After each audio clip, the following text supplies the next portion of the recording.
Tonight we are going to talk about disaster preparedness. We're going to talk about some more of the nuts and bolts of what we need to do personally to prepare for disasters, to ensure that we are not victims of a disaster and we are ready to help others. Because really what our heart is to be able to help others during disasters, correct? And who's ever been on a plane before? Who's ever listened to the safety announcement at the start of the flight? There's a really important part they talk about when the air masks pop down. If you're with a child, you must put yours on first and then help somebody else. Why do you think that is? So you don't pass out. If you're passed out, you're no good to anybody, right? So in a lot of the first responders' teachings, they always say, take care of yourself first.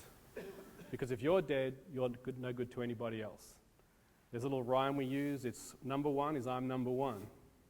Number two, what happened to you? Number three, none on me. Number four, is there any more? Number five, are they alive? But you don't have to worry about that right now. The important part is number one, I'm number one, right? We've got to take care of ourselves, our own family, before we try and spread out and try to help other people. So that's what the gist of tonight is. I'm going to do a bit of revision from last class. Hope you guys took notes. Last class talked about the trolls. Do you remember what the trolls are? The people online who like to cause havoc and mayhem. This is one that came out since our last talk. Did anyone see this ad? The new iPhone Wave. You can charge your iPhone by putting it in the microwave oven.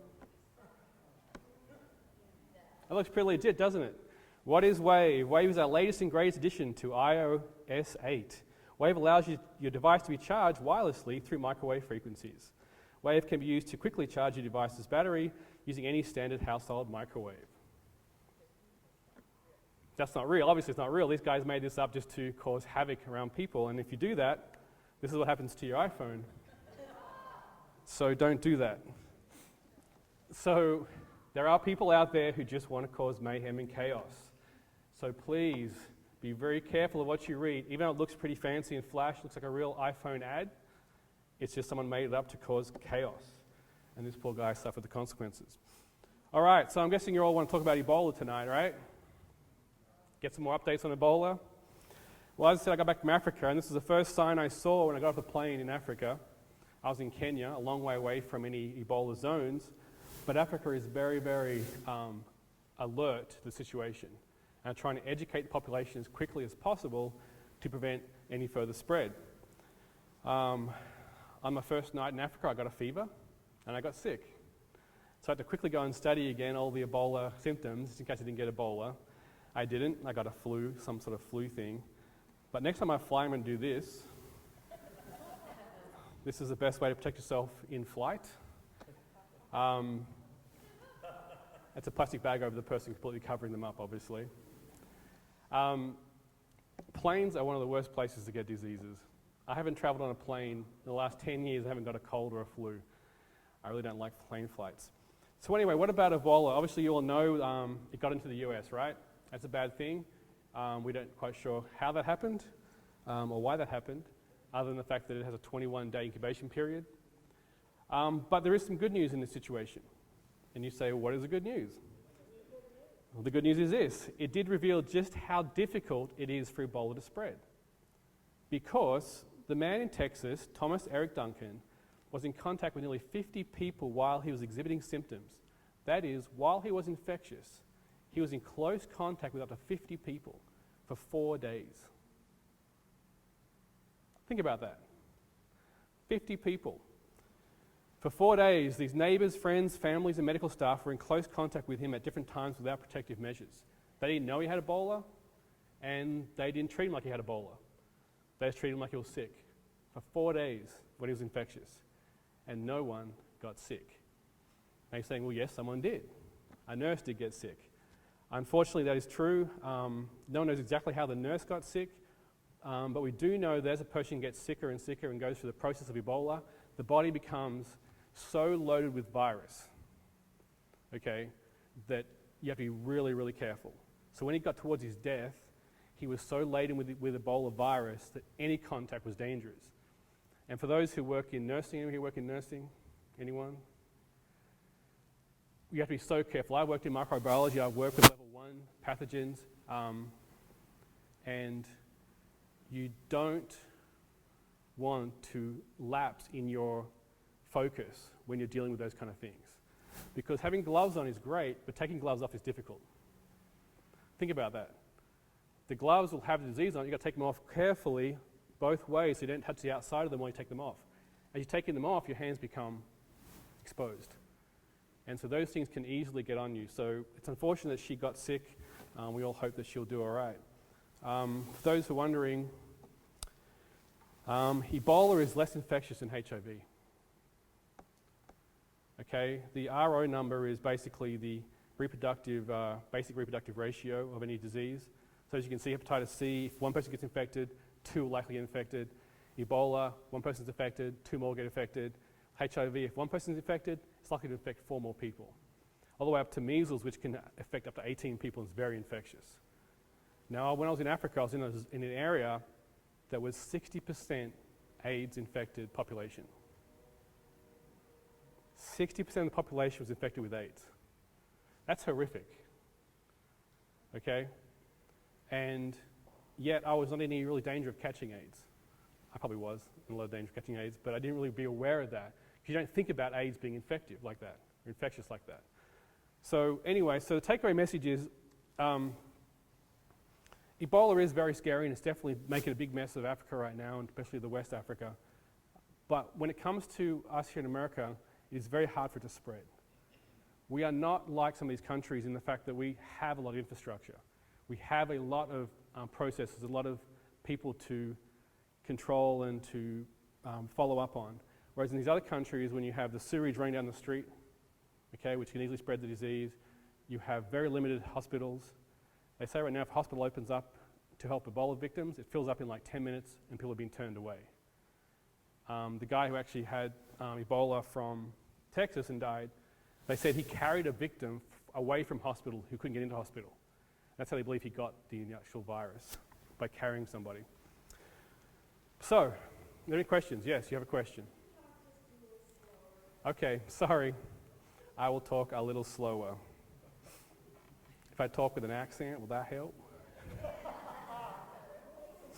That makes it easier to help. I can't pull that off for too long, though. Sound like a Southern belle. Okay, I'll talk a little slower. Okay, now we're going to talk about personal preparedness. Now, what we're talking about here is the things that we need to do to prepare for any disaster situation we may encounter in our lifetimes, in our area where we reside. Here's a little quote for you guys to make you feel all comfortable and warm and fuzzy. Any community that fails to prepare with the expectation that the federal government will, at the last moment, be able to come to the rescue will be tragically wrong. That's comforting, right? Most of you guys, yeah, we know that. That's yeah, obviously. So that's from Michael Levitt, the U.S. Health and Human Services Secretary. This is a quote about H5N1. Each household will be dependent on itself for water, for food, and so on. I might be painting a black picture, but I think we have to think in those terms. H5N1, the bird flu, is the most dangerous, the most highly lethal virus that I've ever encountered. We all remember the bird flu scare, right? About probably 6-7 years ago. Did that go away? Is that threat gone? Absolutely not. It's still there. But we're not focusing on that right now because there's no novel new varieties coming out that's causing problems. There was a lot of effort put into calming down H5N1. And those efforts really did help it from spreading. Whenever H5N1 reared its head, they would go into the area and kill every single bird within 20 miles. They massacred thousands and millions of chickens and so forth. And that measure alone helped control the spread of that disease. So the world is on watch and the world is doing stuff. And if you actually look into the range and the scope of these measures, it's quite impressive. Unfortunately, in some places, people would hide their chickens from the government, which is human nature because that's their only avenue of food or revenue. And so they hid them, and that could cause more problems later on. Before I talk about disaster preparedness, I want to talk about what I some of you guys may know or may not know, I teach survival, wilderness survival. And in wilderness survival, we talk about this thing called the rule of threes. Has anybody ever heard about the rule of threes? You've heard the rule of threes? You've heard about the rule of threes? It's pretty basic. It varies a little bit, but this is the gist of it. So you can last 3 minutes without breath, basically, right? You can survive 3 hours without warmth, give or take a few hours. You can survive 3 days without water. You can survive 3 weeks without food, and you can survive 3 months without company before you start getting a bit crazy. So given those rule of threes, what we're talking about is prioritizing our response to a situation. Now, if you're in a situation where suddenly things are going wrong terribly, and you might be facing with your own survival, the first thing we tell people to do is stop and breathe. Because if you can breathe for the next 3 minutes, you're doing pretty good so far. Okay? If you're not breathing, then get to a place where you can breathe, or fix that problem first. Now, breathing goes along with also bleeding. So you might hear people talk about bleeding. So the first thing is make sure you're medically okay and in good position. After that, the next thing you need to look at in survival situations is shelter. If it's really cold outside, you can die looking for water when you should have been looking for shelter. Does that make sense? So we learn to prioritize our needs. But also you'll see here that, yes? I actually saw a question on that online a couple days ago. Missed it because I would have thought you search for water and then build your shelter within a reasonable distance of the water, rather than build your shelter and then going for hours trying to find water and only to die. Right. So part of that is if you find your shelter first, you can rest there overnight, wait till the morning, get yourself refreshed, wait for a break in the weather, and then go looking for water. Because you don't have to. You can wait for 3 days to get water, but you can't survive without shelter. So the idea is you're going to stay put, get yourself warmed up, find a shelter, and protect yourself. And then either when morning comes, when it's sunnier and warmer, or when the weather breaks, you therefore go and look for the things you need to do. Because in America alone, most people are rescued within 3 days of being lost in the wilderness. And so it's very unlikely to be lost too long. But again, most people can die looking for food when they should be looking for water. Or spending a lot of time exerting energy and sweating in hot environments looking for a way out, or looking for climbing up a hill trying to find a way out when they should have been resting from the sun. So this works both ways, warmth and getting cooled down as well. So yeah, obviously there's different opinions about this. So looking at this schedule here, you can see how it can prioritize your needs also in disaster areas. One of the first things we need to worry about is first aid. Obviously in a disaster situation, am I okay? Have I broken a leg? Am I injured? Once we move from that point forward, then we move into these other priorities. And usually we're in an urban environment. Most of the time in disasters in America, it's going to be an urban environment. So these things won't take into account what you need right there and then. Does that make sense? So, by keeping them in mind as we go through this next 2 sections. So, we talk about 2 main types of preparedness. One of them is shelter in place. Okay? Shelter in place is basically a situation where emergencies, where hazardous material, chemical, biological, radiological, may have been released into the atmosphere, or when there is a threat of criminal violence. In school violence situations, what they tell you to do, lock down your room and stay in your room until the police come and get you out. Okay, it's a shelter-in-place situation. I worked in a hospital for a while, and we had a person with a weapon, and we were given a code black, which means lock down your area and shelter in place until the police deal with it. Okay? That's one situation. In a situation where we have Ebola around us everywhere, what's the best thing to do? Stay at home, right? Sierra Leone did a major 3-day, everyone stay at home please, to try and curb the disease spread in Sierra Leone. I think it was Sierra Leone, maybe Nigeria. But they made everyone stay at home for 3 days to stop the spread. Now that can easily stop the spread by people staying at home, right? And in a situation where there's bird flu or some sort of disease flowing through an area, by staying at home, you're pretty safe. So there are times when you need to shelter in place. We are very close to a nuclear power plant here. If a nuclear power plant explodes or has a meltdown, what do we do? Shelter in place or evacuate? What was it? Evacuate. They may tell you to shelter in place by sealing windows up if it's already happened, rather than run through a dust cloud. But usually you want to get out there before it happens, if there's enough warning. Okay, the other route is evacuation. So this is a situation where, for emergencies, when mass damage of structures is expected. You don't want to stay in your home because your home's going to be destroyed. Now, let me talk about some examples. Tornado. Shelter in place or evacuate?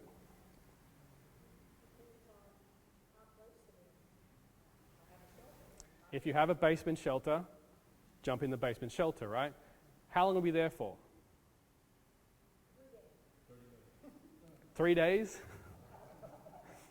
If there's a tornado coming, it's probably gone in a few hours, right? Unless there's lots of warnings. Would you need to have baked beans in your tornado shelter? Probably some water, maybe. Breath. Some what? Breath, some air. But maybe not have a stock full of like baked beans or 20 years worth of food supplies. What about hurricane? Hurricane depends, right? Depends on what? How close is coming to you? What does the government tell you to do? They may tell you to evacuate. They may tell you to stay. That's a difficult one sometimes. You all know what happened in Katrina. In Katrina, we had 2 prior hurricanes where everyone was evacuated, nothing happened. Katrina comes along, everyone's told to evacuate, everyone's like, I'm tired of evacuating. Nothing's happened in the last 2, it's going to be another false alarm, I'm staying put. And it was the worst one, right? So it's very important you don't confuse the two. You should stay when you should run or run when you should stay, right? In Australia, we have a lot of bushfires. We call them bushfires.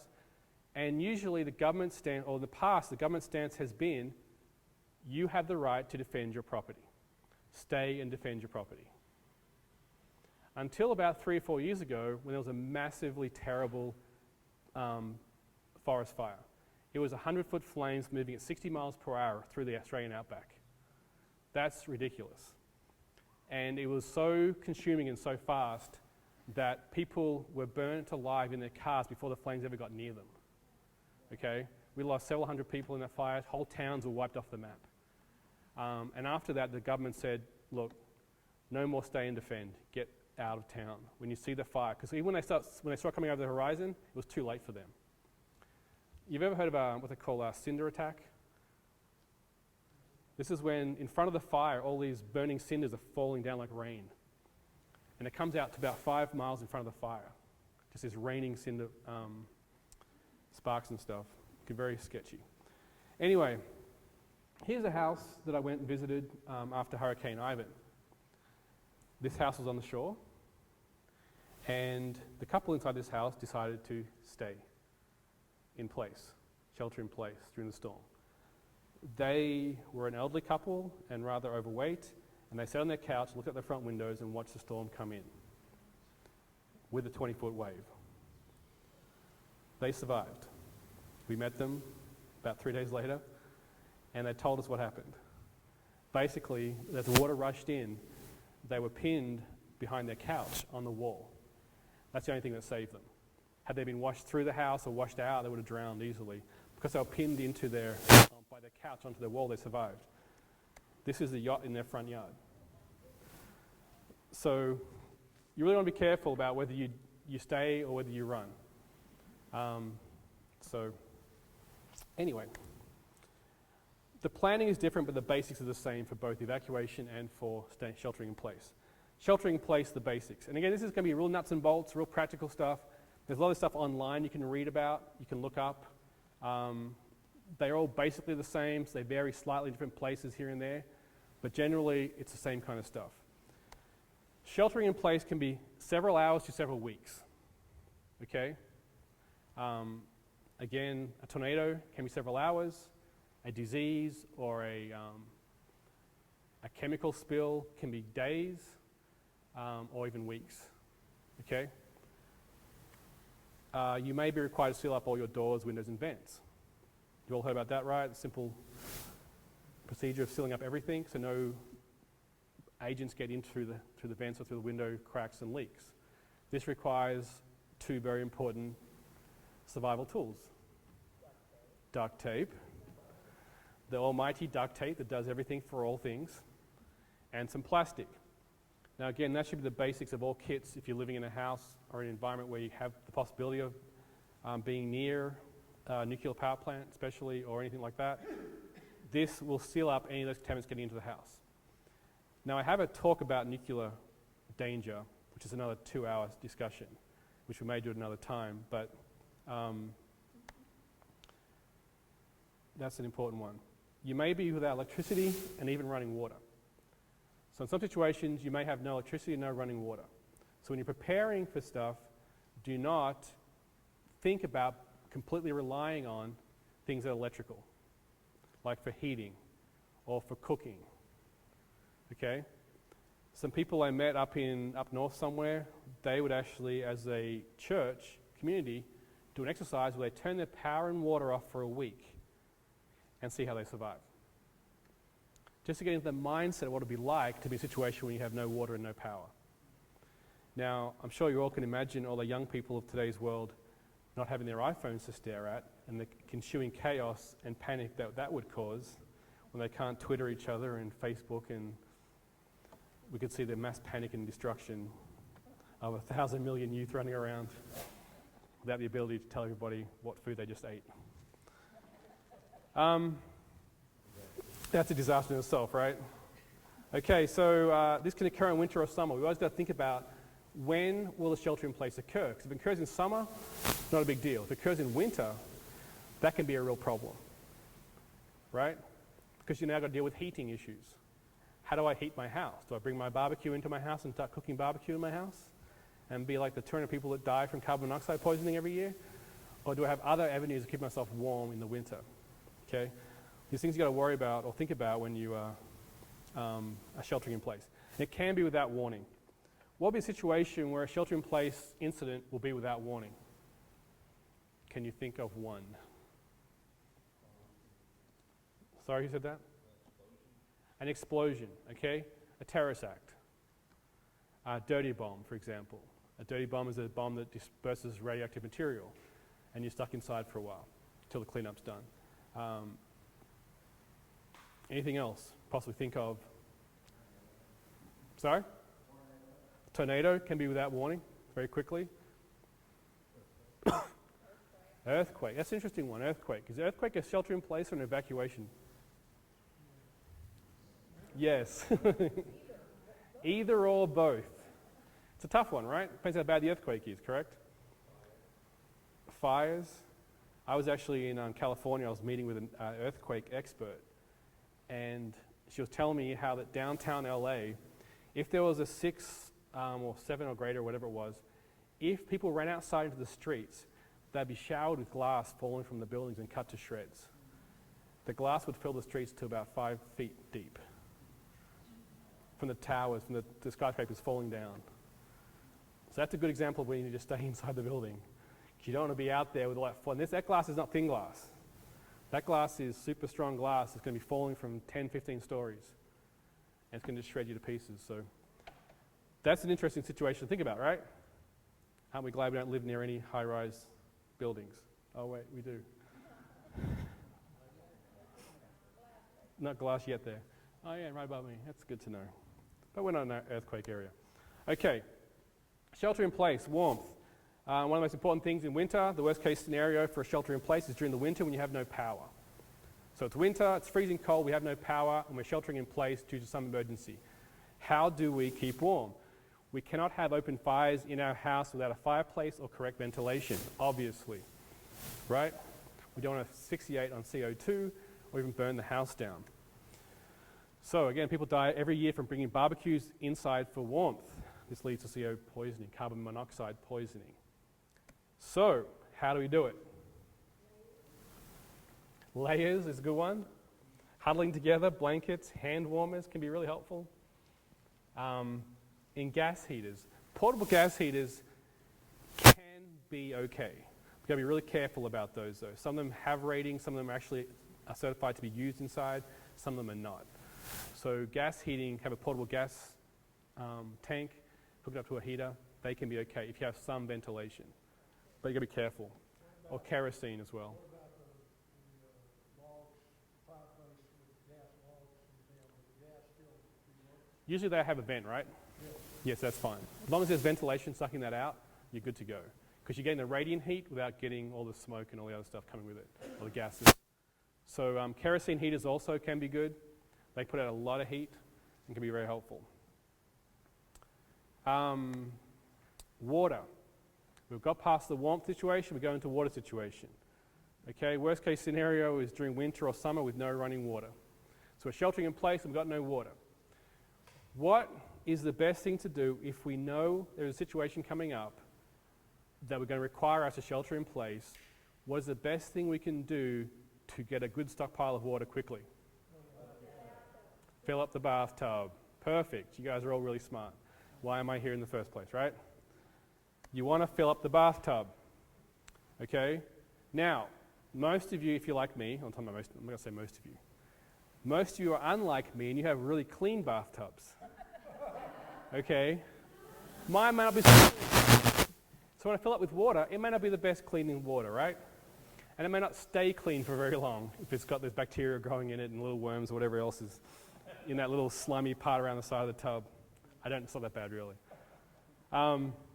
So there are these things called bath bags. What they do is they fit in the bathtub and you fill them up like a big, huge balloon. And they come with a pump and they can pump the water out and the water will stay clean and be clean for the whole time. That's a lot of water, right? And here's a little example of it pumping out. You can just pump it into your little thing and you've got all the water you need for a good amount of time. Right? These can be purchased online. They're not too expensive. My personal favorite is every time if I ever drink a soda bottle or have any bottles in my house, I fill them up with water and put them under somewhere. Put it under my bed or under the back of the closet or whatever. So you have these bottles of water everywhere. Right?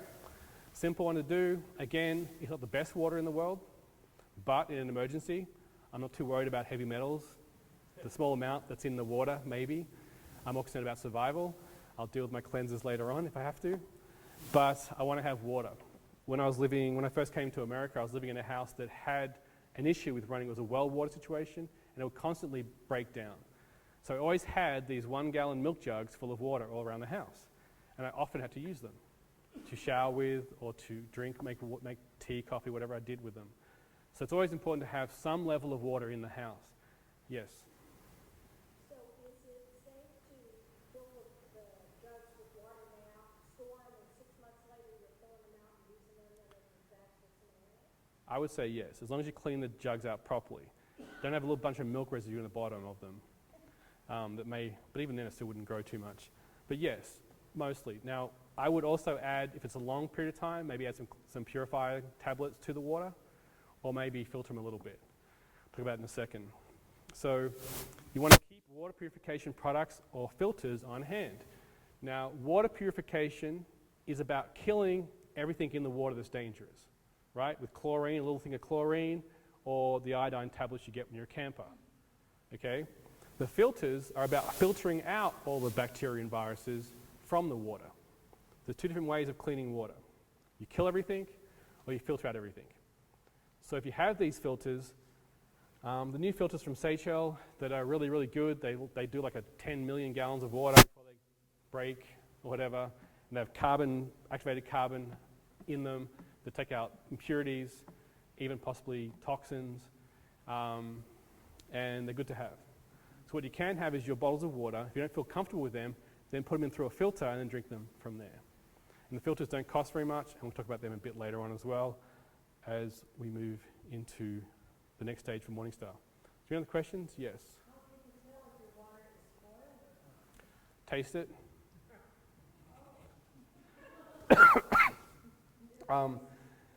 It'll taste funny. No, usually if it's discolored or smells funny, usually very few things can grow in pure water. So when you pour water into something, very few things can grow in that. So if you clean the bottle out first, you'll be fine. And again, you can buy bottles of water from the store and put them in the back somewhere, out of sight, out of mind, and then use them when you need them. Water has a use-by date on it for I don't know what reason. Water doesn't expire, it's water, I don't understand. Everything has to have an expiry date on it, so yes. Yes. Right, so if it's, so you have what's called mineral water or spring water. That does contain a certain amount of algae. Keep it in the sun long enough, the algae will grow, and you'll have green water. It won't be necessarily dangerous for you, but it just can make you feel uncomfortable drinking green water. It might actually be healthy for you, who knows, depends on the algae. But yes, if you ever had the, the office cooler, big, huge tubs of water, we had them in our school for one semester. We left them over the summer break, came back and it was all green. Because they were from springs, and the springs do contain a certain amount of algae, and that's fine. The next thing we're going to look at is food. Food's an interesting one because, again, you've got to think about the worst case scenario being long-term in a shelter with no food, or no power, sorry. So when you talk about stockpiling food, you've got to think about, can I cook this or not? If all you buy is dry pasta noodles, then you're limiting yourself to having to boil those or eating raw pasta noodles, which I don't recommend at all.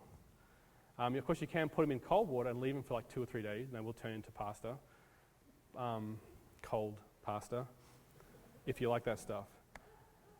So again, make sure you have food that can be prepared without power. Now, what kind of food would that be? Canned food. Peanut butter is an excellent source of protein and calories and can last forever and ever and ever and not go off, right? Yes? Sorry? They can, but if they're sheltering in place and they can't go outside because of a situation, they don't want to go outside and build fires. Now, if it's a situation where you're in a quarantine zone and so you're okay, but you've got to stay in your house or around your house, you can go outside. But if you're stuck inside completely, then again, you've got to really think about what you're going to eat. Now, canned foods. What kind of canned foods can you eat that's cold? Beans. I don't like eating cold beans. Tuna, what? Canned ham. Pineapples, peaches, right? Don't have to be meat, it can be desserts. Corn, green beans. These are all great things that cost about 33 cents a can, right? Used to. I think they still do. On a good day, I think they still do. But see, the way I was preparing for I have a stockpile of this kind of stuff in my room in the hotel here. It's for me, don't let anyone know that. But what I do is every time I go shopping, I just buy 2 or 3 cans or 4 cans and just put it away. And those cans last 3 to 4 years on their recommendation, but in a very dry environment will last for a lot longer. So again, they're very cheap, very inefficient, and they can be easily accessed. So canned goods are the way to go in a lot of these situations. They're cheap, they last for several years, and can be eaten cold or heated in the can, which is a great thing, right? Make a little tiny fire underneath the can, heat it up a little bit, put some hand warmers there, put it under your armpit for a while. You got a nice little warm meal at some point during the day. I do recommend that you have a can opener because that can be a nightmare. You've got all this stockpile of food and like, honey, we got a can opener? No. Oh. Yes? A long time ago, we didn't always have can openers. You can use a knife. You can use a knife, that is correct. You can use a lot of things if you're really desperate. You can use a hammer if you really want to get into a can. Makes a bit more of a mess, but it'll get you there. But yes, absolutely. I've used knives in the wilderness, yes. Interestingly, I just heard that when canned foods were first made, they did not have a way to open them. They did not have can openers, and the military would literally have to sit there with a knife and open them. Yeah. And then finally somebody decided, we should make a can opener. That's not good. It is a special skill. There are many times I've been out in the wilderness and we bought canned food and no one bought a can opener, so there my K-bar knife just hacking away at this lid. It does provide a very interesting sharp blade around the edge of the can. So just be careful if you do that method, yes.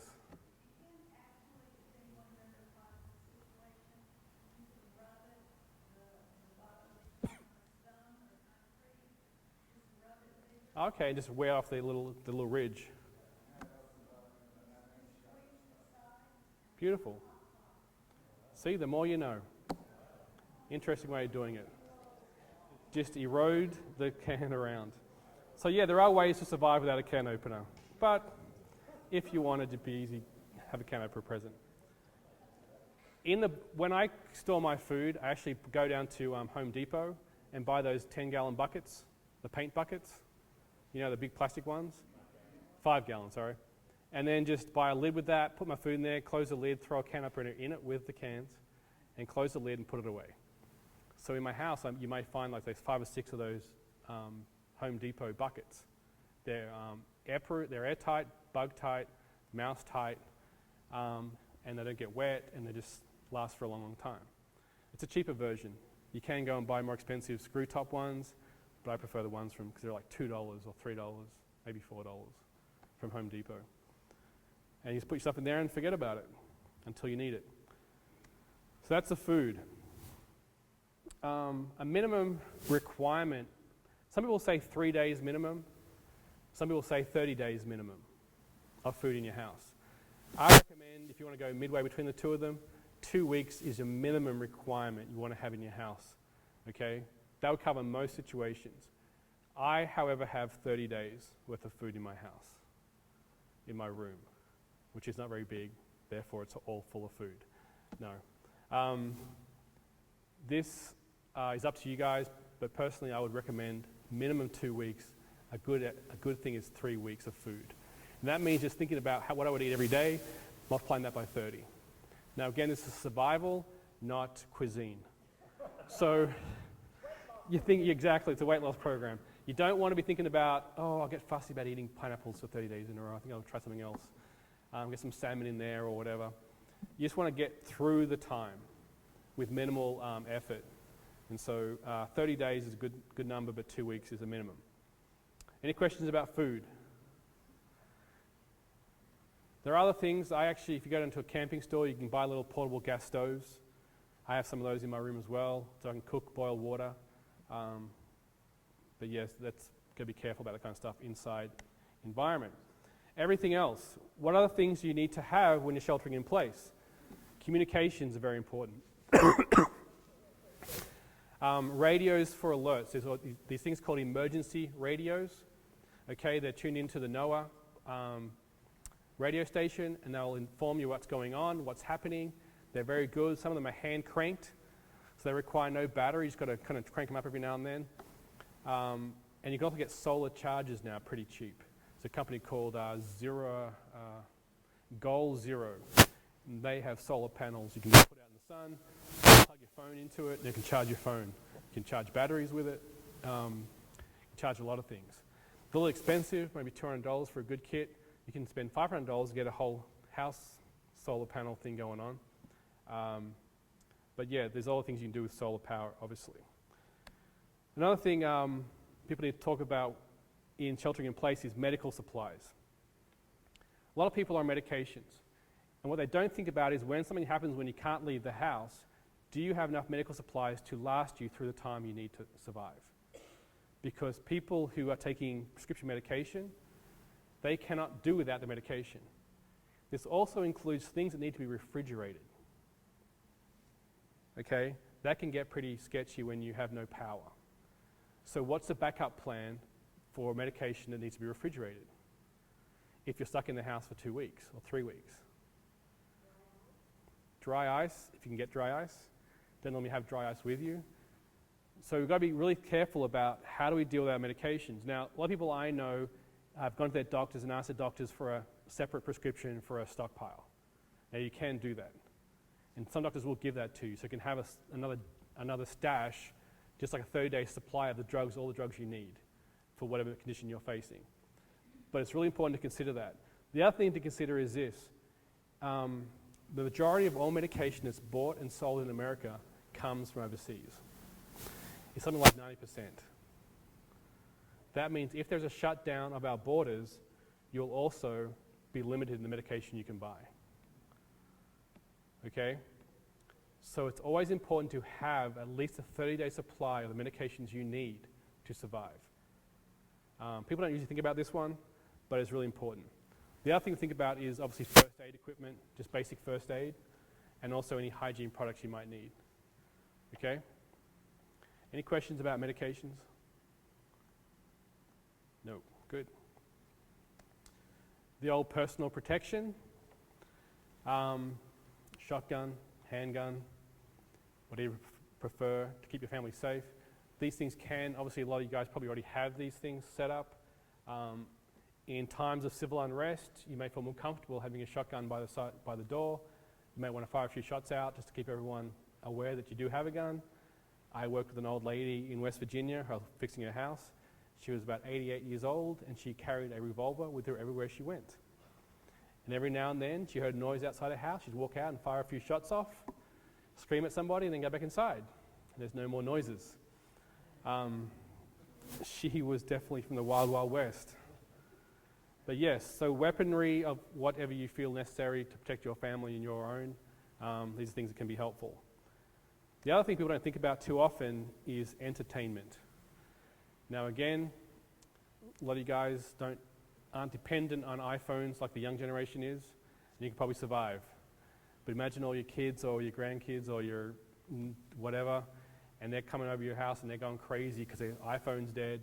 They have no idea how to play a board game. Don't even know what a board game is. So the idea of how we keep people entertained. Because sitting in a house for 2 weeks without leaving can start getting a bit crazy, right? Get the old cabin fever going. So batteries are a good one to have, card games, board games, and so forth. Think about how to keep myself entertained. What do we do? Books, and so forth. It's another one to talk about when you're sheltering in place. With a shelter-in-place scenario, you're not limited as to the amount of prep items you can stockpile. Only really by the size of your house, right? You can fill a whole basement full of stuff. There's really no limit to what you can put in your house. I worked with a guy, actually I stayed with a guy over in Seattle who was a white supremacist. And during Y2K, he had stockpiled enough food to last for 12 years. Now, you ask yourself, how much food does it require to last a person for 12 years? A lot of food. He also had stockpiled 1,200 rifles and 44,000 rounds of ammunition. That was his trading stockpile, not his personal armory. They were quite prepared for that wonderful event that we all know as Y2K. They were ready to become the government, to take over, to run their area. He later got saved and married an African-American lady, and now doing quite well. You know a white supremacist is saved when he marries an African-American lady. That's redemption, right? At its highest level. Beautiful people, wonderfully friendly people, just an amazing people, but he still had 12 years worth of supplies of food in his garage. So, can't do much with that. I know, right? I don't know what he did with his rifle. I think he did sell them eventually. In a shelter-in-place situation, your home can be your fortress, not spelt right. Is that fortress? Yeah, it's spelt right. Or your prison, you decide. So whether you're stuck there or you survive there, it's up to you. And again, the preparation for that is, as we discussed, being ready for whatever comes. And again, 2 weeks to a month is a good range to be prepared for. Are there any questions about sheltering in place? Yes? So it sounds like you don't recommend getting a food supply for a whole year by those buckets that, Okay, if you had the resources, the question was, do I recommend buying food for a year? Those big buckets where you have like a whole family meal for a whole year. If you can afford that, absolutely. There's nothing wrong with having it, but there's very rare times you're going to need to have food for a year. We're now talking about the complete collapse of the government, which, you know, who knows? Maybe 2015 could be a good time to start getting that stuff. If you're in sheltering in place for a year, things have gone really, really, really wrong. Okay, not just disease, not just, I'm talking like a war, nuclear holocaust. I mean, we're talking like the end of society. Anything longer than a year. So yes, you can have that stuff. And a lot of people who are called the preppers, you heard the preppers, the term the preppers. they are prepping for the end of civilization. In the fact that there will be no more food in the shelves, in the stores, no more stuff like that. You're on your own forever. And that's what they're looking to do with that stuff, is prepare for that kind of thing. And again, this guy, this white supremacist friend of mine, he had 12 years worth of food in his thing. And after 12 years, hopefully he would have learned to have farmed, grown some food, and moved on. Hopefully in 12 years you could learn to farm. But then you get into things like, do I put my money in gold? What do I do with the stash? Do I buy seeds? Stuff like that. It gets into very complicated. I'm not going to discuss long-term prepping, because that's for something that is, if that happens, you know, Jesus is coming home pretty soon. You know what I'm saying? That's tribulation. Are you going to deal with prepared evacuation? Yes, right now, after this. Any other questions? Yes. When you talk about sealing the house, is there an asphyxiation problem, or would you never be able to seal to that extent? So you won't get to a place where you seal the house completely airtight, because again, you have floor space, you have your molding on the baseboards, you have the floor, so it won't ever be completely sealed. What will be sealed is for any particles getting through, obviously getting through. And even then, after a period of time, things may get into the house eventually. What you're doing is preventing a lot of it from getting into your house quickly. So you really just kind of have a stock gap until it all kind of blows away. And again, if a truck, you know, turns over in your street and it's full of poisonous chemicals, you're probably going to be getting out of there before you're going to be sealing up a house. So the times you're going to be sealing up a house are very limited. Possibly for an influenza virus, something like that, but yes. So if you don't have plants in your house, how long can you survive if the house is sealed up? If you don't have plants in your house producing oxygen, right, there will never be a time when you can seal your house off completely. Even the drywall in your house is not completely airtight. And a lot of the seals are not airtight. There will always be, like, if an insect can get into your house, so can air. So if you imagine trying to seal your house up from insects, from ants, for example, from somewhere. And so if they can get in, if spiders can get in your house, then air can get in your house. So it's almost impossible to seal your house completely. But again, what you try and do is stop a quick spread of a contagion getting into your house quickly and overwhelming you. Because large doses can kill you, small doses you may be able to survive.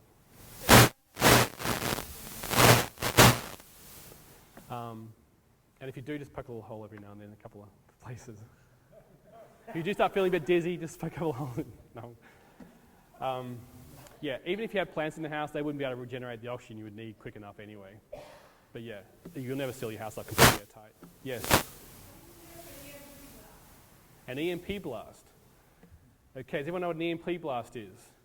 Electromagnetic pulse.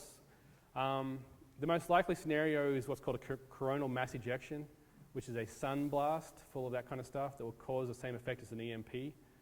We have been on alert in the last couple of months. Who's been watching that kind of stuff? There's been a couple of alerts recently about coronal mass ejections coming from the sun, hitting our planet. They only destroy electrical stuff, okay, and only stuff that's turned on. So the danger is what? The grid goes down, right? It blows out all the power grid. So there's no more power. So now you're sheltering in place, or you're free to roam around, but you're in a house with no power. I actually met with some guys recently who are working on this project where you can actually protect your house from an EMP. There's actually little things you can buy for your power box that will protect it from the surge, because what creates a surge of power that blows out all your electricals.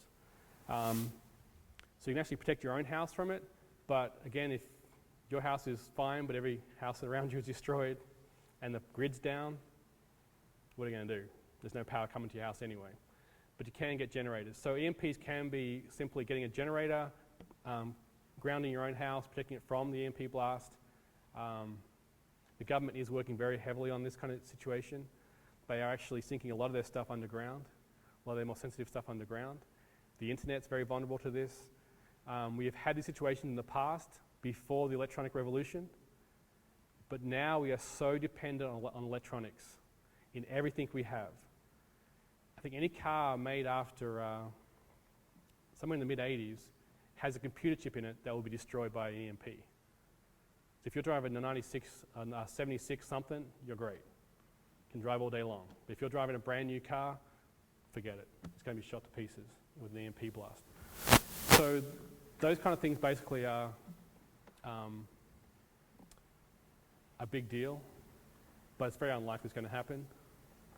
And I say that with, if you think of the sun here, right, and the earth is proportionally way past the building over there, the sun has to shoot out a mass directly at earth.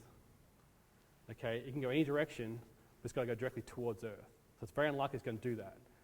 And we do have some protection about that with our magnetic sphere, but yeah, that's a very different situation. But yes, you can protect yourself from that. You said it only affects things that are on, so if you had your cell phone off, it wouldn't hurt it? If you turn your cell phone off, it wouldn't affect it. As I understand, that's what I've been told. I've never tested it. But you can also buy these things called Faraday boxes, put them over your computer, and again, they'll protect it as well. It's basically what it does, it creates a massive surge of radiation that comes down, hits everything, and causes massive surges of electricity through all the power lines, and just blows up everything. Not explosions like Hollywood style, just burns out all the wires. So it's an interesting situation. That's a whole other talk, the EMP situation. Yes?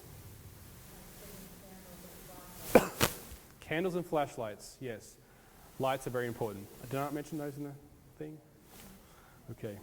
Got flashlights. Yes, sir? Okay, so if you're sheltering in place, you won't need them, but if you're going to go out and wander out to try and get some food or scavenge something or whatever, absolutely, personal protective devices are very important. So the gas masks, the suits, the hoodies, everything, goggles, depending on what the situation is, you can definitely have them on hand because you may want to wander out. You may want to go and get help. You may want to go and try and find something, maybe some food. And those things will protect you very well.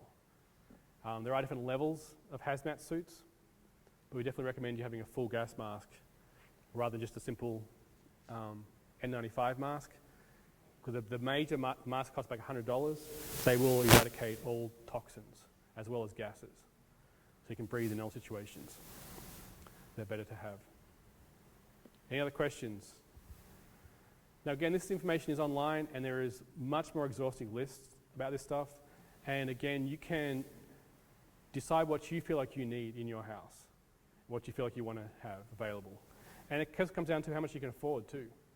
If you've got millions of dollars, I recommend you go buy a house up in North Carolina somewhere, up in the hills, and stockpile it full of stuff and then protect it.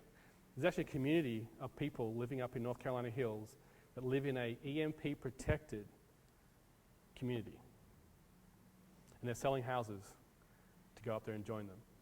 They are protected by high-level security, fences all around, so that if anything happens, you can run up to that house and be completely protected and be on the grid. So there are people preparing for this stuff. Any other questions? Let's move on to evacuation, the basics. Okay, can be with or without warning. Hurricanes versus earthquakes. Okay, earthquakes happen without warning. Hurricanes usually have a 3 to 4 day warning period. Plenty of time to get out of town for a hurricane. Earthquakes, not so much. And again, eventually you probably want to get out of town with an earthquake. Depends on the destruction. If the structures are dangerous, the structure's destroyed, you got to move out and get away from there as soon as possible. May never be able to come back or have nothing to come back to. So the reality is you may never come back to your house. That happened to quite a few people in Katrina. And you may have nothing to come back to. I was actually down in the Alabama coast and we're going doing some surveying just after Katrina. And I was on the phone to the mayor of the area and we're down by his street where his house was. And he was asking me if his shed that he just built was still there. And we pulled up at his house and I said, no, it's all gone. He goes, my shed's gone? I said, no, your whole house is gone. There was nothing left but a door, a couple of steps at the front door, a couple of brick steps. Everything was gone. The whole property was wiped clean. And you couldn't even find where your stuff went. That's what a 30-foot tidal surge will do on the back of a Category 3 hurricane. So it can be difficult for what you want to take with you, okay? Because when you're preparing to leave, you start thinking about, I want that, I want this is valuable, this is sentimental, this is what I need. So you got to be careful about how you carry taking what you want. You may be living in a temporary shelter for weeks. So when you're going into an evacuation scenario, you got to think about, I'm about to go into a shelter, okay? Now, who's ever been in a shelter before? Anyone been in a shelter? Who's ever visited a shelter, not necessarily been a victim? Okay, this is like, imagine this ballroom behind us, this big open space, covered in little cots. Okay, I've slept in a shelter before. You get one little cot, you put your bag underneath it, and you're there for weeks. Okay? And it could be days, could be weeks, until they find something else. So you got to think about, where am I going when I evacuate? Now, you may have friends and family, and that's great. You want to go to them, that could be your plan. But if you don't, then you're going to a shelter. This can occur in winter or summer, and there's major risk of traffic jams. The later you leave your evacuation, the more likely you are to be trapped in a traffic jam. Okay? This has happened numerous times. Where there's major storms coming in or major problems, and people are trapped in traffic jams. Now, would you rather be in your house during a hurricane or in a car in the middle of a freeway stuck? So you've got to think about evacuating early. Don't leave it to the last minute, because most people will leave it to the last minute and you'll get trapped. You also got to think about the major routes you'll be taking and whether they're going to be better back streets to get out of town with. So, and again, getting caught in a traffic jam in winter when it's snowing can be very dangerous as well. People have died in their cars. Remember, what was it like last year when Atlanta had that big snowstorm? And everyone just piled in their cars to go home, and everyone just stuck on the freeway for days. The funniest story I got from that was, not funny, well, funny to me. There's a lady stuck in her car, and her son had to walk her food. So her son's walking her food to her car every day to feed her. And you're thinking, exactly, why didn't she just go out and walk home with him? Why would you stay in the car the whole time? It's like, what kind of, what? Like, hi, hon, bought you a sandwich. Thanks, son. See you tomorrow. I'll be here in the traffic jam, in the freezing cold, almost dying. So yeah, it's another issue. This can be a localized event. It could be widespread. You may have to evacuate long distance. That's pretty obvious. And you have limited time. Hang on, where are we at? Yeah, limited by the amount of resources you can carry. Okay, now here we have, unlike the shelter in place, you cannot stockpile everything and put it in your car and take it with you. You are limited to what you can take with you. You're limited to what you can grab and go. Okay? And so you cannot spend time on your photo albums. Okay? I personally backed up all my photo albums onto disk. And my disk is in my grab bag. So if I have to leave, I'm certain that all my personal memories of all my photos from the last, however old I am, years, are with me when I leave. So I have no worries about what I'm going to leave behind. So you have to think about those kind of things, because you don't have time to collect everything sometimes, and you can't take it all with you anyway. And you've got to be careful about very valuable things too, because if you're in a shelter, you're in a shelter with lots of people you don't know. And a lot of things can get pretty sketchy in shelters. They're not always the most amazing place to be. So, okay. Again, most likely you'll be evacuated to a shelter eventually. And as they may be far away or not set up. It takes about 2 or 3 days for the government to really set up some of this stuff. You all remember what happened in Katrina in New Orleans? I think it was 5 days or 7 days. It took them to set up the shelters and get those people food and water. Just terrible. But had they all had a personal grab bag, all right, a personal bag they could pick up and take with them to the shelter, they would have all been fine. For those 2 or 3 days it took the government to get there. Unfortunately, it took 7 days, but they would have been fine for the first part and wouldn't have been so desperate. I think it would have been less chaotic. So again, being prepared for evacuation is a good thing. The Red Cross are primarily concerned with shelter. Okay, that's their primary function in disaster. So when you're looking for a shelter, you're looking for a Red Cross shelter. And that's their primary job, is to shelter people and to feed people, okay, in the shelters. And I've actually stayed in shelters in disaster zones with students from CSCL. We took them to do some cleanup work. We actually had to stay in a shelter one night. And the food's pretty good. You get a lot of food, a lot of water available, a lot of juices, a lot of stuff's available all the time to eat. There's blankets, there's towels, there's toothbrushes. Everything you possibly need, they have there ready for you. But it may take 3 to 4 days or even 5 days to set up. So you want to be sure you can take care of yourself in between that time. Does that make sense? If you're evacuating. You may be living in a temporary shelter for weeks. In Katrina, the government actually brought in cruise ships as temporary shelters for the victims. Do you anyone know that? They actually called up Carnival cruise ships and parked a cruise ship right out front of New Orleans and followed everybody into the cruise ship. And they destroyed it. And they also used local hotels as well. People were in hotels up to a year later still, after Hurricane Katrina. Because once you put someone in a hotel, they don't want to leave if they haven't got a house to stay in. So it's very hard to get them out. But they did have most of the local hotels full of people who are sheltering from Katrina. So they used cruise ships, hotels, and eventually they moved all the trailers in and put trailers in everyone's properties until they could rebuild their houses. Now, most people will stay in those trailers for a long, long time because they wouldn't have the money to rebuild necessarily. So that's kind of how that works. Shelters are usually well stocked when they are established, though. So once you're in a shelter, you're pretty good to go with food and water, and you're pretty safe. But shelters are also very, you don't have as much freedom as you would want to have when you're in a shelter. They do lock down. You are got a curfew, stuff like that. So it can become problematic. I was actually in a shelter in Louisiana after Katrina, and there was a bunch of guys causing trouble because they wanted to go out and hang out outside, but the shelter wouldn't let them. So there's massive conflict where these guys wanted to leave and the shelter guys wouldn't let them. So it can be a bit interesting. Okay, evacuation supplies. How are we doing so far? You staying with it? Evacuation supplies. You most likely will need to be self-sufficient for 3 to 5 days after the evacuation, depending on the situation. So, if you have that mentality, you will do all right. Okay? If you have nothing, you'll probably not have anything for those 3 to 5 days. But if you have something, you can, do well. This is the time it will take for the shelters and the major response to be in full effect. Now, again, Katrina was a little bit of an oddity, and that was because there was a political play between the governor of the state and the federal response. The governor of the state has to invite the federal response in. Okay, and there was having Bush and I can't remember who the governor was at the time, were having a bit of a conflict, and they thought the state could handle it. But once FEMA comes in as a federal response, a lot of things are overwhelmed. A lot of things are pushed aside, so the state becomes, pushed aside a little bit. So there's a little bit of conflict there. That's why it took so long for them to respond to New Orleans.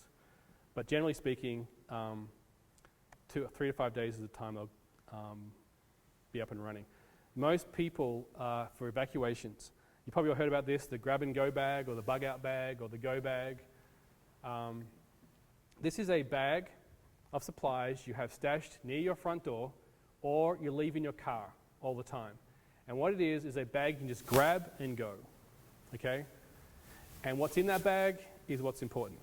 So the bug-out bag, it contains all the water and food and supplies you will need for your family, for you and your family, for 3 to 5 days. And that's enough water, enough food, and usually the food you get in the actual commercial bug-out bags is this really dense block of something. It's a food substance, it's edible, but it's basically, if you can imagine oatmeal mixed with brownie, consolidated into a concrete mass that is so hard you could kill somebody with if you threw it at them. And that's it's got like 10,000 calories per bite though, or something like that. That's usually what the food supply in these bug-out bags is. So if you make your own, you can put whatever you want in there, chocolate bars or something nicer. But generally speaking, if you buy a commercial one, they'll have this solid block of food stuff. And usually there's little pouches of water, which you can just kind of couple of those a day. But think about this when you're looking for a bug-out bag, you're thinking about who am I taking it for? Is it me and my wife? Me and my family? Do all the kids have one? Does my wife have one and I have one? Do we have two in the car? One at home, one in the car in case I'm out when it happens. But yeah, this is what you're looking for. It can be stowed in your car or at home, but is limited in size as you need to move quickly with it. You can't have 4 suitcases full of stuff you're trying to drag around with you as you're evacuating. This is a minimal amount of stuff you need to survive for 3 days to get away from the situation and get to shelter, safety. Does that make sense?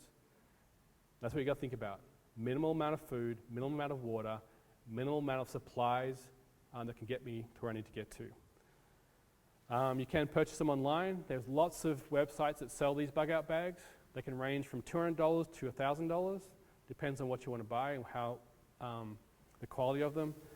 Or you can build your own. There's a couple of churches I know that build their own and sell them to their own people. And a bit of a spoiler alert, Morningstar will soon be producing our own bug-out bags. Everyone differs in their opinion of what should be in it, but here are the basics of a bug-out bag. This is the basics. Food and water for 3 days. That's what's in there. Personal protective gear, gloves, masks, goggles.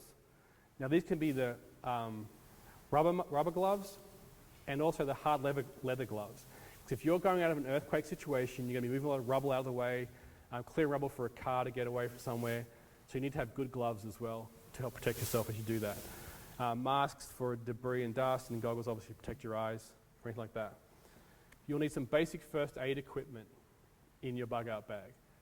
Band-aids, lotions, stuff like that you might need just as you get cut or scraped or if you got beat up a little bit, just to help you out. Some couple of pills here and there. Use some basic fire starting equipment. Fire is one of the most important things in survival situations. It's a signal device, it's a purification device, it's a warmth device, it's a cooking device. So fire is critical. So you want to have some way of lighting a fire in case you can't get to a shelter in time, but you are in the cold, or you got to boil some water up, or you got to signal for help. Fire is all those things. Emergency radio, flashlights, and batteries. So the emergency radio, again, is you want to keep an ear out for what's going on around you. What's the government response? Where are the shelters? They'll tell you on the radio where the shelters are, where to go for safety. What's happening, whether the winds change, whether the earthquake's getting worse, something's getting worse, or maybe there's an explosion somewhere else. Or they'll tell you, don't go this road because this road's completely chock-a-block full of traffic. It'll go other directions. So again, keep an eye on the radio, or the ear on the radio. And flashlights and batteries are obvious, nighttime and so forth. Ponchos, rain, cold, basic tools. A lot of these bug-out bags have tools that can turn the gas off in your house. Do you remember seeing the video from the Katrina disaster and the helicopters flying over and all these houses are on fire? That's usually because the gas main has been disconnected and it's pouring out gas and it catches on fire. So a lot of these bags will carry tools to turn off your gas supply in your house. There's a special tool you need to turn off gas, so you want to think about having that in your kit. And also water, turn off water as well. Toilet paper, it's very important as you're running out in the wilderness, and tissues, stuff like that. Medical supplies and prescriptions. Again, if you are on prescription drugs or you have some medical situation where you need to have medicines, your bug-out bag should include those medicines. But not only that, it should include your prescriptions or copies of your prescriptions. There was many times during some of the disasters I've been in where people, the doctor's office is flooded and gone away, they've lost all their prescriptions, and how do they know what drugs they need? And they go to a hospital asking for drugs, but they won't give them to them because they have no prescriptions. So it's really important that you keep a copy in a waterproof, sealed little container of a copy of your prescriptions when you need them. Because you never think about running out of the house and having your prescriptions with you, but they're critical. And again, the medical supplies that you might need. The other thing you're going to really start thinking about is you need copies of all your important papers. So your insurance papers, prescriptions again, your identification papers, birth certificates, stuff like that, your titles to your cars or your houses and stuff like that. All the kind of papers you need, the legal papers you might want to have with you, you got to have copies of those in your bug-out bag. Because I cannot tell you how many people went through so much grief because they didn't have copies of these papers. How do you prove you own the house? How do you prove who you are if you got no wallet? How do you prove anything? How do you prove you had insurance? How do you prove these papers? And again, these insurance companies are not as friendly as they sound on their ads. Don't know if you're aware of this. In Hurricane Katrina, they would not pay out anybody for anything that was not wind damage. So when the 30-foot wave came through and washed out all the houses, they called that a flood, not a hurricane. So if you lost some shingles on your roof, they'd take care of that. But if you had no house underneath that roof, it's not our problem. You didn't have flood insurance. But it was caused by a hurricane. No, it was a flood. So a lot of people did not get paid out in Katrina from the insurance companies because they claimed it was a flood, not a hurricane, even though it occurred as a result of the hurricane. So anyway, you want to have your papers. Here's a nice little picture of a rather high-tech bug-out bag. As you can see, it includes most of those things we discussed. You might see over here, if I can reach, this little sachets here are your water. This is the block of food I was talking about. Rather prettily packed there to make it more nutritious. And again, you see all the tools they might have, protective devices. They have a sewing kit, which is pretty important in survival situations. Deck of cards for playing, keep yourself occupied. Flashlights. Here's the hand-cranked radio up here, way up there in the corner. That's a hand-cranked radio. Requires no batteries. This is an expensive bug-out bag, but it's an example of what you can use. And again, online there's plenty of them, and Morningstar will be producing these shortly, hopefully. Questions? The sitting duck, by the way. Get it? Sitting duck, right? Are there any questions about any of that stuff? I know this is kind of like a list. You've probably all heard it before, right? That's the basics of evacuation we're going to think about when it comes to disaster preparedness. Now again, we always want to start with personal preparedness. If you're not ready for the disaster, you cannot help anybody else in the disaster. When we were in Katrina, we had so many people coming down to Katrina to want to help out, but they brought nothing to take care of themselves. So we had to help them. So now we're dealing with all these victims of the storm, and now we're dealing with all these volunteer victims of the storm who came to help, but they didn't have. We should have brought a tent. Why should we bring a tent? Where are you going to stay tonight? We thought you had tents. I have tents for volunteers who are working here and the victims. We're going to eat. Oh, we thought you had food. We have food for the victims. And so they became, even volunteers coming down became part of the problem. They call it the second wave of the disaster. The first wave is the disaster, and the second wave is the volunteer response and how it's coordinated. It's very exciting times when you're down. I was in Katrina for 4 months, and we had several thousand volunteers come through our base while we're down there. And it's a very interesting world. You could write books about this stuff, just the craziness that goes on. But yeah, when you're prepared, you can go help others. If you're not prepared, then you need help. And you're part of the government response. And again, if you're waiting for the government to come and help you, you can be waiting a long, long time. Now, in a small thing like Katrina that only affected one small part of the country, it took them 7 days to get down to New Orleans to help out. Imagine if it was something like a Ebola breakout in every state in the country, right? Or a influenza breakout when every state is overwhelmed. Then there's going to be very less likelihood of any response from the government. And again, the government can become the victims themselves. The government workers are helpers. I mean, they're just people like us, right? And they can get in trouble and they can have problems. A lot of the policemen we dealt with in Katrina were actually victims themselves. They were out on the streets helping other people when they had no house left either. These people live in the community, so you can't always rely on them because they also need help. So it can be overwhelming. In fact, it was the Florida Forestry Commission that was running the disaster for a long time. The Florida Forestry Service was the ones managing the disaster for a long time in Katrina. They're the ones who had the resources to help out. So are there any questions? Yes.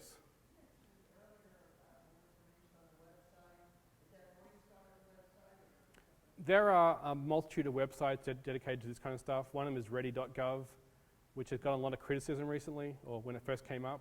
It's actually a bit stronger now. Red Cross has stuff, Salvation Army has stuff. There's a lot of different websites. We are actually going to be ramping up again back into disaster response. I'll talk about it in a second. But Morningstar actually met with Rick this morning, and he really wants to get us back on track with disaster response and setting up disaster teams and getting people out there again. So we will be doing more of this stuff over the next few months. Yes? Do you have any pointers for how to deal with hysteria? A good slap on the face, right? I worked at a shelter in Jacksonville after Hurricane Katrina, and the hysteria, I was there for 5 days with Rick Fox. It was, I can't even begin to describe it, and we were so far removed. Right. It was hysteria. Yeah, when you're dealing with people who've lost everything, the cries of a person who's lost everything is pretty hard to cope with. It's pretty hard to calm someone down and be like, it's okay, everything's fine. No, it's not fine. We met people who lost their wives and didn't even know where their wives were, didn't know where their body was being kept. People who lost their whole families, people who lost everything in their house. And people in that situation are very, very traumatized. And so dealing with traumatized people is a very specialty thing. And there is training you can have that you can actually do, which we'll discuss in 1 second, that will actually help you deal with those people. The number one thing in dealing with people in trauma is to be in a place of peace yourself. Okay? To maintain your peace, to maintain your calm. Because that transfers. Right? We had several pastors come down to join us in helping out with Katrina. And I remember one guy who just turned up and vanished. We didn't know where he was. We found him behind some of our pallets of stuff, curled up in a ball crying. He was overwhelmed by the emotional context of the area. And so it's very important that when you go in disaster zones, you're prepared mentally and spiritually for the destruction of the people and the emotions. I got to a point where there's a thing called compassion fatigue, where you get actually fatigued or burnt out on helping people and dealing with those kind of people all the time. Even now, if I watch a situation on TV where I see a person crying because they've lost everything, it just gives me the shudders kind of thing. It reminds me of just how hard it is to deal with those kind of people, to deal with them and to help them. Because what do you say to a person who's lost everything? There's no comforting words. There's no like, oh, God makes all things work out for the good. I can help many people in that situation. So there are courses you can do that will actually help you and aid you in how to deal with people in crisis. We're actually be holding one of these courses in January. And you guys are our target audience because you guys are the chaplains of tomorrow. Let me talk about this first quickly. Coming soon, Morningstar Disaster Response and Disaster Supplies. We're going to start doing disaster response again, ramping that up, and we're also going to be started moving into disaster supplies and having resources available here to be able to purchase and be able to use. We're going to pick the best resources we can find and at the best prices you can get them for and help you guys out with that. The other thing I want to talk about is the Billy Graham Chaplains Training. Who was here last time we did the Chaplains Training? Anyone?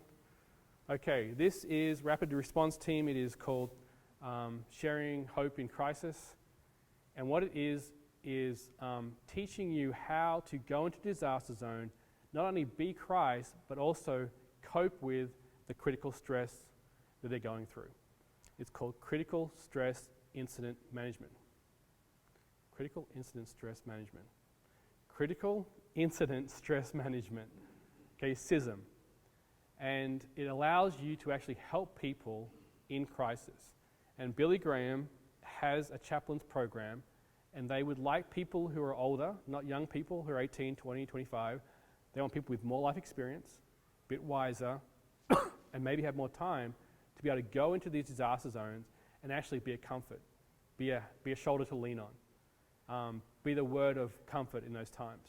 Just to be sit with somebody and hold their hand as they go through this terrible time. Does that make sense?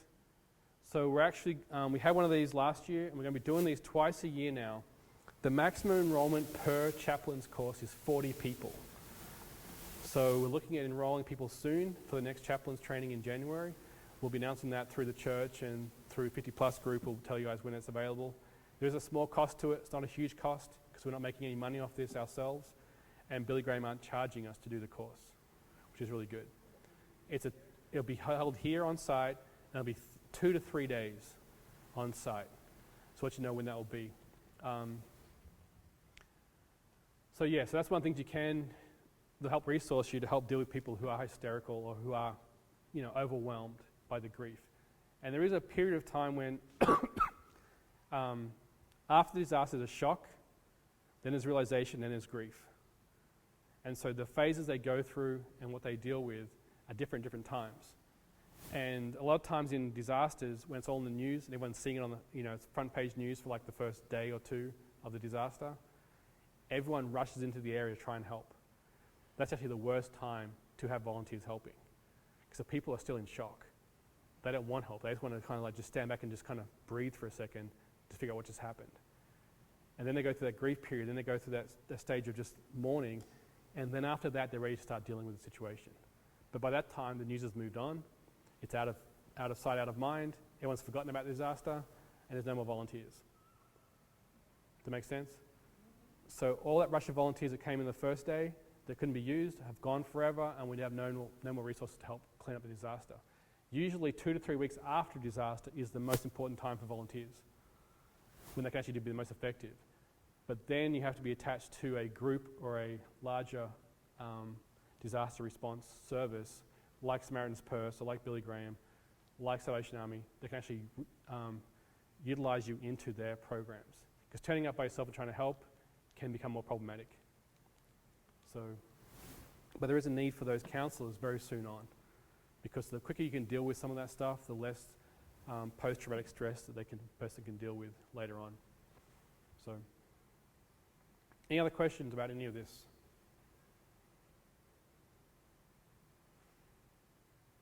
No other questions about anything? Yes.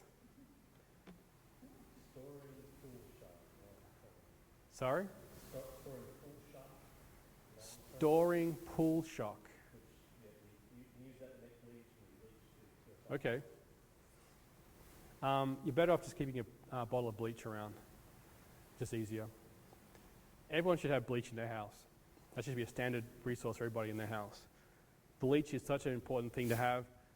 The Clorox you can get, just have it, it can purify water, it can cleanse surfaces, it can clean your shoes if you walk out of the house, come back in the house. It's unlimited things it can do, and it's very important. In fact, with the Ebola situation, I think they use, for every person infected with Ebola, they need 52 gallons of water and I think it's like 3 or 4 gallons of bleach per person infected with Ebola. Now think about that in a country like Sierra Leone with limited resources. You need all that bleach just to deal with one person with Ebola. And in fact, you've got to have so many people with Ebola. There's a lot of bleach, a lot of water. It's just overwhelming sometimes. But yeah, I would go with the bleach. And also the water purification tablets you can get from any store, any Walmart store. You can buy in the camping section. They're good to have too. They'll kill most things in water. I have what's called a Myox pen. Myox is a battery operated catalyst that creates bleach from salt. And you can just pour it, you can just make your own bleach, pour it into water, and it purifies all the water. They're about $100 a piece for a Myox pen, made by MSR if you're interested, but they're a little bit more expensive. You can also buy those straws, drinking straws, have a filter inside them, put that into any puddle, any body of water, and just drink straight out of that, and it cleans it as you drink it through the filter. I have actually drank water out of that lake over there. I didn't want to, by the way, but I believe I was forced into it by a demonstration that was not of my planning. A person who I was working with at the time had brought these filters in to show how the water can be purified through a filter. They bought not the pond water, they bought the muddy bottom pond water. It was all full of mud and sludge and stuff. They poured it into a champagne glass to show how clean it was, and then said, Nathan will drink this because he believes in filters. And I did. and it tasted awful. It was not good. I didn't get sick, but it did not taste good. But it was probably okay for me to drink. So they do work, as unpleasant as it may look. Yes? I wasn't here for session one, obviously this is number two, but did you deal with communication with others? It was a significant disaster. People had to communicate with other people. Right. The community needed to communicate with itself. Okay, so that's the next level beyond where we're at right now. So the next level beyond personal preparedness is community preparedness. That's another lesson beyond this. So for example, now we're talking about, okay, we have a street, or we have a little couple of streets that I know everyone in, and we all have a plan. We all have like, who's going to block the street at this end, or who's going to, have the water, who's going to have the whatever. So now, and also you know that so-and-so's are shut in, they can't get out, they need help. Who's going to go help them? Who's going to bring them food during this time? So there is a community response above and beyond personal preparedness. But the first level we're talking about tonight is just personal preparedness. Then there is the whole community preparedness, and then there is the disaster response. We actually go into disasters now. So I'm fine, but I'm going to go into a disaster zone. That's a whole different teaching as well, because when you're going into disaster zones, there's a whole different level of preparedness you need to have. Because the supplies, the resources you need, the mentality you need, the precautions you need, the connections you need are different. But that's the way we want to get to, right? We want to get to a place where we can actually go into disaster zones. Because even right now, there's been tornadoes tearing up Arkansas, and some of those are disaster zones. And we could go and respond to those things. I've taken students into probably half a dozen major floods around America and gone to different areas. And actually, if you know how disasters are run, you can help churches find help. Because a lot of time churches are running around trying to help everybody, but don't realize it. Hey, go to the Salvation Army. They'll give you buckets of cleaning supplies for free. And you've got to find out where Salvation Army is parked. And if you know that, you have to go to the store and buy your own supplies. Don't use your church money. Just go and get Salvation Army stuff. They bring it all in by the truckful. But if you don't know that, you'll be running around trying to do your own thing. And so by understanding that, the Red Cross, they got feeding stations. Send all your people to the feeding stations. Don't try and feed everyone yourself. Send all your people to the feeding station. Send them all to the Small Business Association to get loans or to get grants or whatever it is they need to fix their houses up. So there's a lot of resources that are available during disasters no one knows about, and that's part of the next teaching is what do we do with these resources and how do we access them? So community involvement is the next level, then going into disasters, and then finally above all that is how to manage a disaster as a leader, as someone who's actually coordinating a lot of this response. Because a lot of times in disaster zones, the churches become the coordinating factor in disasters. I see it all the time. Even when I was in Nashville during the last floods in Nashville, there were churches, big churches, who had never even thought about disaster response. And all of a sudden, the whole community's flooded. And now, they're the disaster coordinators. They're the ones running all the volunteers, going to the different houses, fixing up houses, cleaning out houses. They're doing all the coordination of all the volunteers. Because the government won't do that. Government will fix the roads, fix the power lines, fix the sewers, fix whatever, but they won't coordinate volunteers. But the churches do. And so a lot of times, the churches are called upon to find somebody, and it's usually the missions department that ends up coordinating, or the youth leader, actually. That's another one too. The youth leader or the missions coordinator is the one who ends up coordinating the disaster response. And they usually are starting from scratch. They're usually actually learning as they go. And so if we can get ahead of that curve and be prepared for it, then we're doing much better. Yes, maybe. I'm not sure if I'm doing another one this month. You want to have me back? Yes, sir.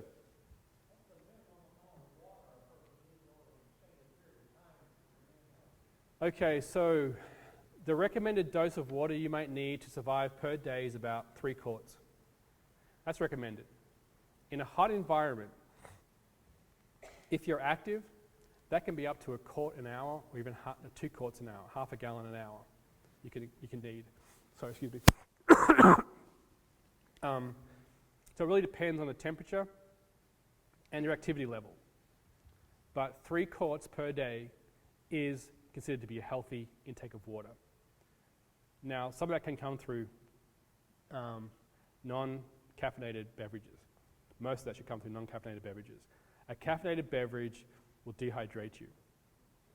So you can't consider caffeine or coffee to be part of your daily intake of fluids. So don't have 5 cups of coffee and think you're getting a daily dose of water. You're not. You're dehydrating yourself. Especially sugary sodas too will dehydrate you terribly. So pure water is best thing. So 3 quarts per day.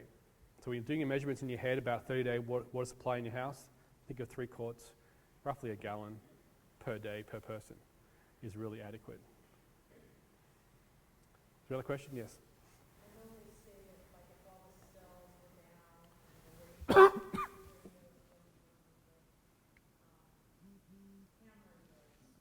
Right.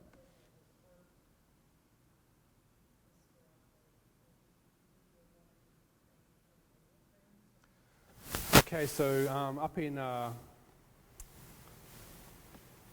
Raven Falls, all those guys have been certified in ham radio.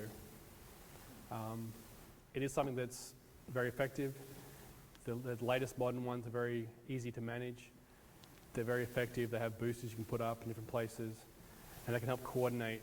If you guys are living across the whole city and you want to try and coordinate helping each other, then those things can really help each other. They can also be picked up in other places, and you can be calling out and helping people know what you know. So telling people what's going on, asking for help, and so forth. So they're definitely something you can learn. There are infinite skills you can learn that will help you in disasters, and ham radio is one that has been definitely recommended. I am not ham radio certified. There's also a guy I met actually who creates his own Wi-Fi / cell tower network with his own truck. He comes into an area, sets up this whole thing, and then goes out and does these other little boosters around the area, and then the whole area can be Wi-Fi and cellular, whatever, operating within days. So a lot of technology out there that's really interesting. But yes, ham radios are a good thing. So there's an expense to that, and they are expensive to buy too. Any other questions? No? No other questions? Last chance? Put my last slide up. The end.